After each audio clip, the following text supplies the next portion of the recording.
벌써 2020년 마지막 주일이 되었습니다. 여러분, 2020년 어떤 한 해였던 것 같습니까? 대부분의 많은 사람들 너무나 힘들고 어려웠지요.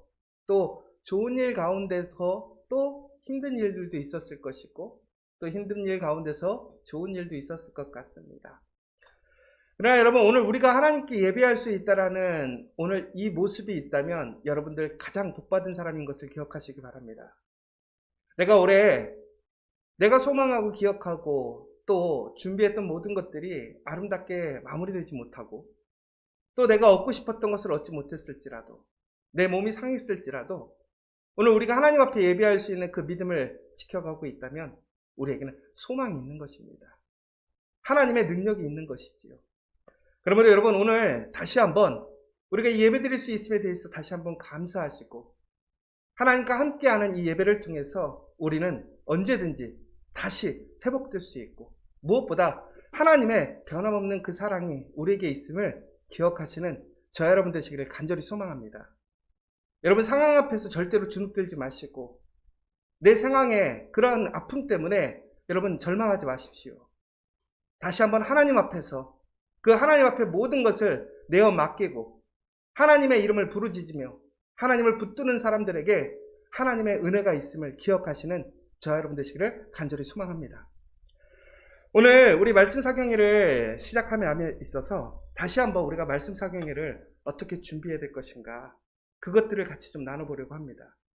오늘 PPT가 준비되어 있는데요. 같이 PPT를 보면서 제가 말씀을 전하도록 하겠습니다. 특별히 우리 지난 시간 우리가 보았던 것처럼 우리 성탄절 말씀을 전했었죠. 우리 성탄절의 말씀처럼 이 신약과 구약의 사이는 430년이라는 시간이 있습니다. 특별히 말라기를 통해서 그리고 또 이제 마태복음으로 이어지는 그 430년의 시간 속에서 우리는 이제 단순히 그 책의 한 장의 차이가 아니라 그 역사를 좀 이해해야 오늘 우리가 읽을 수 있는 마태복음의 그 깊이를 또 은혜를 누릴 수 있을 것 같습니다. 특별히 이 구약의 마지막 성경인 말라기와 신약의 첫 복음서인 마태복음에는 또 역사가 같이 포함되어 있지요. 우리가 말씀을 읽을 때에 우리는 역사를 함께 이해해야 합니다. 그 모든 역사를 하나님께서 이끄시기 때문에 그렇지요. 이 역사에 특별히 이 말라기 때는 페르시아의 제국이었습니다. 그런데 이 마태복음이 시작할 때는 로마 시대로 상황이 바뀌게 되는 것이지요. 그런데 그 상황이 단순히 이 책 한 장 사이에서 나라만 바뀐 것이 아니라 그 사이에는 수많은 나라들이 있었습니다. 보시는 것과 같이 말라기, 페르시아 제국, 그 다음에 헬라 제국, 유대의 마카비 혁명, 하스몬 왕조, 헤롯 왕조가 이렇게 순차적으로 변화되어 가는 것을 우리는 볼 수가 있게 되는 것이지요. 여러분, 그런데 오늘 이렇게 되면서 이스라엘에게는 두 나라가 이제 새롭게 변화되는 것을 보게 되는데요. 첫 번째는 이 이스라엘이 하나님의 말씀에 온전히 순종하지 못함으로 BC 8세기에 북이스라엘이 멸망하게 됩니다. 그리고 그 아수르라는 나라에 의해서 이 북이스라엘이 멸망하게 되는 것이지요. 그리고 안타깝게도 BC 6세기 이제 남쪽에 있는 남유다마저도 바벨론에 의해서 멸망하게 됩니다. 그런데 우리가 성경을 읽으면서 여기서 아주 중요한 두 이름이 나오게 됩니다. 그게 뭐냐? 바로 사마리아인과 유대인이라는 이야기입니다. 여러분, 우리는 지금 이스라엘 사람들을 유대인이라고 부르고 있지요. 그런데 이 유대인이라는 이름 그리고 사마리아인이라는 이름이 어떻게 나왔는지를 우리가 좀 알아야 할 것 같습니다. 특별히 이 사마리아인이라는 이름은 바로 아수르가 북이스라엘을 멸망시킨 이후에 아수르의 정책은 무엇이었냐면 바로 민족을 섞는 거였어요. 그래서 북이스라엘의 귀족들을 다른 지역으로 옮기고 다른 나라 자직신들이 점령했던 그 귀족들을 이제 북이스라엘로 옮겨서 그 나라 사람들이 섞이게 만드는 겁니다. 그랬더니 나라를 제국을 다스리는 데 있어서 너무나 효율적으로 안정적으로 그들이 하나가 되지 못하게 되니까 좋은 거예요. 여러분, 그러니까요, 아주 악한 사람들은 가장 먼저 하는 게 뭐냐면 그런 어떤 공동체나 한 나라가 하나가 되는 것을 막습니다. 분열시키고 싸우게 하고 반목하게 해서 분당짓게 해서 결국에는 하나가 되지 못하게 하는 것이죠. 그래야 다스리는 사람이 편한 거예요. 이처럼 아수르는 효과적으로 이렇게 그 나라를 다스리면서 제국을 형성했던 것이죠. 바로 그때 북이스라엘 사람들이 이제 다른 나라 사람들과 혼인하게 되고 또 생활하다 보니까 전국에는 이들이 혼혈 민족이 되게 됩니다. 그래서 이쪽 북쪽 이스라엘 사람들, 결국은 10지파였지요. 유다와 베냐민을 뺀 10지파인 이 사마리아인들을 이제부터 유대의 역사에서 계속 등장하게 되는 것입니다. 그런데 추후에 이 사마리아인들이 나중에는 매우 사람들에게 이제 비판을 받고 이제 되게 천하게 여겨지게 되는 것이지요. 왜 그러냐면 이제 BC 6세기 남유다가 바벨론에 멸망한 이후에 이제 포로로 이 사람들을 바벨론으로 다 데려갑니다. 남쪽에 있는 사람들을. 그런데 그들을 이제 무엇이라고 부르냐면 그때 유대인이라고 부르기 시작했습니다. 그러니까 남유다에서 끌려온 포로들을 유대인이라고 했습니다. 그런데 이 바벨론의 정책은 그들을 다 끌고 왔지만 그들을 섞지는 않았다라는 거예요. 그러다 보니까 이 유대인들이 스스로의 그러한 혈통과 그 다음에 그러한 민족의 정체성을 지키게 되었어요. 더 나아가서 바벨론은 각자의 그러한 신앙과 그 밖에 여러 가지 것들을 허용해 줬단 말이에요. 그러다 보니까 이 유대인들은 계속 전통적인 그러한 고유함을, 거룩함을 지킬 수 있었다라고 얘기를 할 수 있는 것이고요. 사마리아인들은 섞이게 되었던 것이죠. 그러니까 나중에 이제 70년이 흐른 후에 유대인들이 다시 돌아왔을 때에 이 사마리아인들은 혼혈족이 되었고, 그러다 보니까 이제 이 유대인들은 사마리아인들을 유대인으로 인정하지 않는 거예요. 그러면서 그 역사가 예수님의 시대까지 이어지게 되게 됩니다. 그런데 이 반목이, 이 관계가 얼마나 심했던지 우리가 성경을 보면요, 많은 유대인들이 사마리아인들을 너무나 천대시하고 부정하게 여기는 것들을 우리가 보게 되는 것이지요. 그래서 에돔족 왕의 출신인 헤롯 왕은 자신이 10명과 결혼을 하게 되었거든요. 그런데 그 중에 한 명을 사마리아 여인과 결혼하게 됩니다. 왜 그랬었냐면 하도 유대인과 사마리아인들이 사이가 좋지 않게 지내다 보니까 이들을 화합시키려고 했던 것이지요. 그런데 화합이 되지 않아요. 절대로 다시 하나가 되지 못하는 것이지요. 결국에는 AD 70년까지도 이 유대인들은요, 이방인과 마찬가지로 사마리아인들과 공식적으로는 교제조차 하지 않았습니다. 그리고 그들과 만나고 그들과 이야기하면 매우 부정하게 생각했던 것이죠. 그러니까 이처럼 아수르 제국에 의해서 한 나라가 쪼개지게 되었고, 전국에는 그 모든 것들이 부정하고 불편해지는 관계가 되었어요. 그러나 후대에 이 모든 것들을 하나가 되게 하려고 정치력으로 혹은 여러 가지 방법들을 동원해서 진행했지만 천국에는 그것들이 하나가 될 수 없었던 것이지요. 그런데 놀라운 역사가 일어납니다. 바로 예수님께서 이 땅에 오셔서 예수님의 사역 가운데 가장 중요한 것이 무엇이었느냐? 바로 이 사마리아인들이 다시 유대인들과 하나 될 수 있는 그 길을 만드셨다라는 거예요. 인간들이 자신들의 생각과 자신들의 이상과 자신들의 방법들로 하나 되지 못하고 찢어놓았어요. 그러나 전국에 그것들을 다시 회복하려고 했지만 되지 못했어요. 그러나 예수님께서 이 땅에 오셔서 예수님께서는 그 사마리아인과 유대인들이 다시 하나가 되게 하시는 그 놀라운 일들을 일으키셨다는 거예요. 그래서 사도행전 1장 8절에 보면 이렇게 나옵니다. 오직 성령이 너희에게 임하시면 너희가 권능을 받고 예루살렘과 온 유대와 사마리아와 땅끝까지 이르러 내 증인이 되리라. 결국은 예수님을 통해서 이제 유대와 사마리아와 그 밖에 모든 나라의 사람들이 이제 다시 하나님의 백성이 되는 놀라운 역사가 되었다는 거예요. 바로 예수님께서 이 땅에 오셔서 이렇게 분열되어지고 구별되어지고 서로가 반목하고 싸우던 사람들,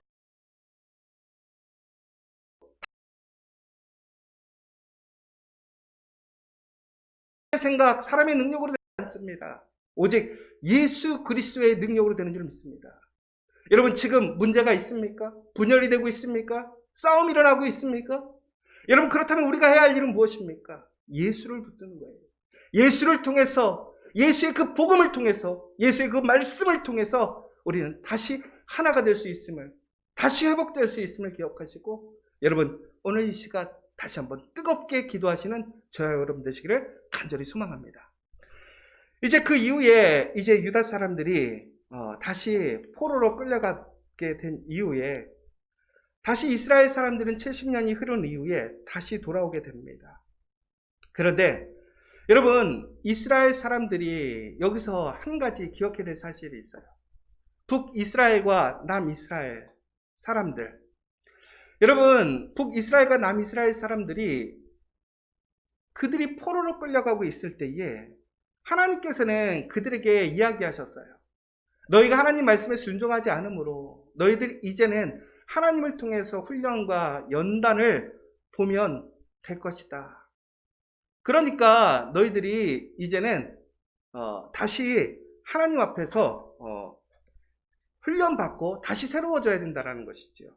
그래서 이제 PPT를 보시면요, 우리가 하나님께서 이제 그 남유다를 멸망시키실 때에 여호야긴이라는 왕이 있었습니다.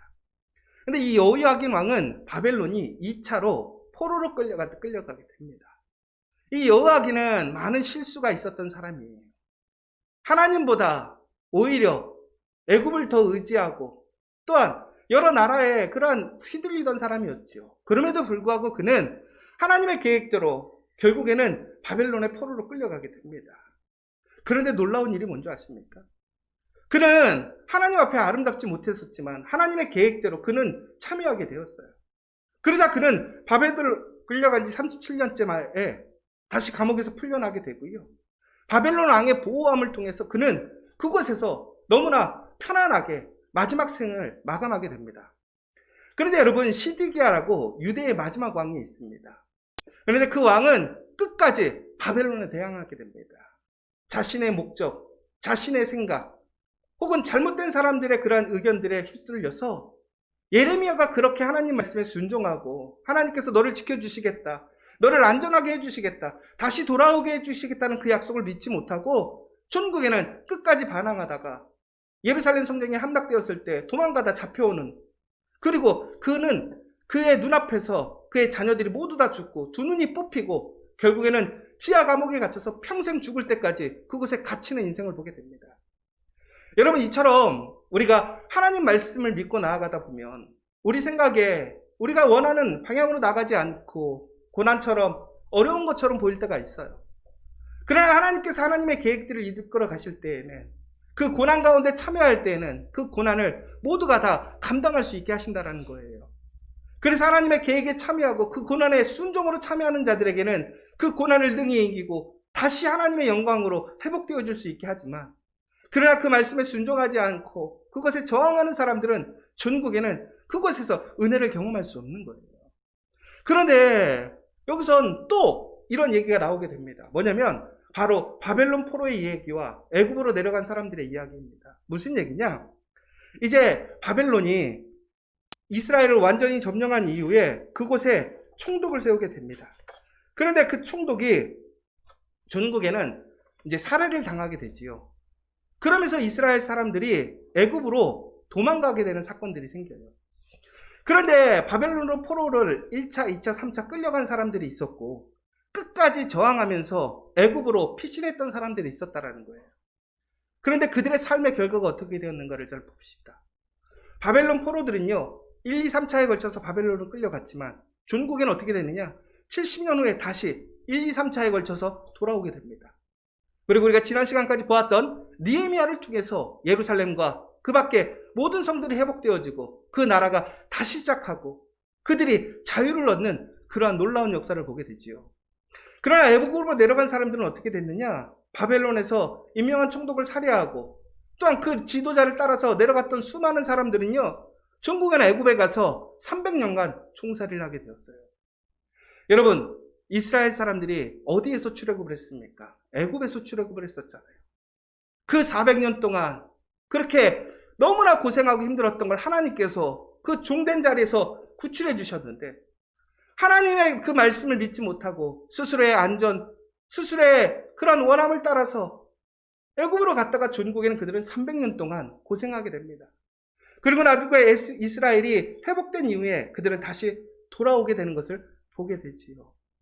그러면서 전국에는 이렇게 하나님의 그 은혜를 통해서 이스라엘은 다시 시작하는 그 새로운 역사를 보게 되었습니다. 그런데 안타까운 것이 있었습니다. 뭐냐? 이스라엘 사람들이 이렇게 돌아왔지만 그러나 그들은 다시 하나님 앞에서 온전한 모습으로 서지 못했다라는 거예요. 우리가 PPT를 보시면 이제 그 모습 속에서 말라기. 근데 말라기는요, 참 안타까운 이야기입니다. 왜 그러느냐? 그 70년간 바벨론의 포로로 끌려갔던 유대인들이 하나님의 은혜로, 하나님의 놀라운 믿음의 사람들의 역사로 이스라엘이 회복하는 그 은혜에 참여하게 되었지요. 그런데 그들이 하나님의 그 기대와는 다른 그의 삶을 다시 살기 시작하는 거예요. 하나님은 그들이 70년 동안 정말 하나님 앞에 철저히 회개하고 하나님의 그 온전한 모습으로 돌아올 줄 알고 기대했었는데 그들은 하나님이 원하시는 제사장의 나라, 하나님의 말씀을 철저히 지키는 사람, 그 율법을 온전히 사랑하는 사람들이 되기를 원하셨는데 그들은 그러지 않았다라는 거예요. 전국에는 그들은 세상의 그러한 유익과 그 총독에게 바치는 세금은 신경 쓰면서도 하나님께는 용납될 수 없는 제사를 드렸습니다. 그리고 유대인 아내와 이혼하고 이방인 여인과 결혼하고 마술과 간음 그리고 거짓 맹세, 가난한 자와 가부와 고아를 괴롭히고 학대하고 오히려 하나님의 11조와 재물을 도둑질하고 더 나아가서는 전국에는 자신들이 스스로 하고 싶은 대로 그렇게 해나가는 모습들을 다시 보게 되는 것이지요.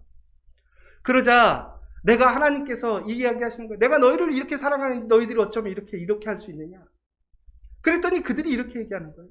주께서 어떻게 우리를 사랑하셨습니까? 적반하장인 거예요. 너무나 어이가 없는 것이지요. 너무나 마음이 안타까운 거예요. 하나님은 항상 이스라엘을 기대하시고 사랑하시고 인내하시고 항상 용서하시고 자비로 그의 모든 것을 주셨음에도 불구하고 이스라엘 사람들은 천국에는 하나님이 언제 우리를 사랑했어요? 라고 얘기를 하는 거예요. 여러분, 이렇게 여러분들이 누군가를 사랑했는데 당신이 언제 나를 이렇게 사랑했어요?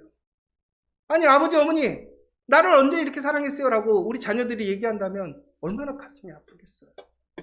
그런데 하나님은 어떻게 하셨습니까? 이렇게 너희를 사랑한다라고 얘기하십니다. 그것이 무엇이냐? 바로 마태복음을 통해서 이 땅에 예수 그리스도를 보내주시는 거예요.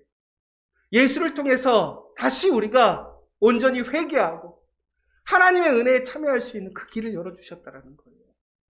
여러분, 하나님은요, 항상 우리의 잘못된 모습, 우리의 부정한 모습 속에서도 그것에 그 사랑을 끊지 않으시고 우리를 올바른 길로 인도하시기를 원하셨다라는 거예요. 그렇다고 해서 하나님께서 모든 것을 다 덮어주시는 맹목적인 사랑, 잘못도 덮어주고 잘못된 길을 가게끔 하셨다는 게 아니에요. 하나님은 잘못된 것을 잘못이라고 이야기하세요. 그것에 대해서 심판하시고 징계하셔요. 그러나 그 목적이 무엇이었다라는 거예요? 살리는 거였다라는 거예요. 그 살리기 위해 예수를 이 땅에 보내셨다라는 거예요. 그러므로 누구든지 예수를 믿으면 결국은 무슨 얘기입니까? 우리의 삶에 그 모습을 돌이키고 이제는 다시 그 죄에서 우리가 회개의 열매를 온전히 이루어내고 그리고 하나님 앞에 나아가게 된다면 우리는 다시 하나님의 은혜로 하나님의 회복의 역사, 하나님의 능력의 역사를 경험할 수 있다는 것입니다. 사랑하는 여러분, 오늘 우리가 말씀 통독을 하려는 이유가 바로 그것입니다. 오늘 하나님께서 우리에게 이렇게 얘기하시는 거예요. 이렇게 너희를 사랑한다. 오늘 마태복음을 통해서 여러분 그 하나님의 놀라운 사랑을 다시 한번 체험하는 역사가 일어나길 원합니다.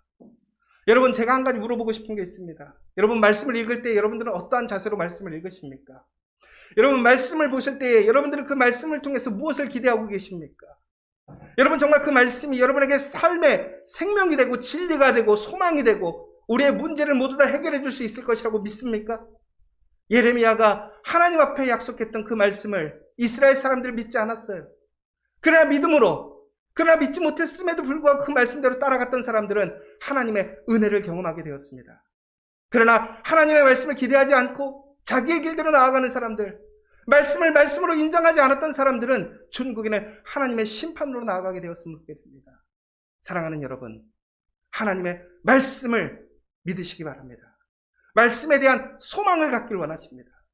오늘 우리가 마태복음을 읽을 때에 여러분, 그 말씀이 하나님의 사랑이고 하나님의 능력인 것을 기억하시고, 정말 이 말씀만이 나를 살릴 수 있다, 이 말씀만이 나를 변화시킬 수 있다, 이 말씀만이 우리 가정을 살리고 우리의 일터를 살리고 우리 교회를 살릴 수 있다라는 그 믿음을 가지고 오늘 다시 한번 하나님의 그 변함없는 사랑, 이렇게 사랑했다, 이렇게 사랑한다는 그 하나님의 놀라운 그 고백과 그 놀라운 말씀의 은혜를 체험하는 저와 여러분 되시기를 간절히 소망합니다.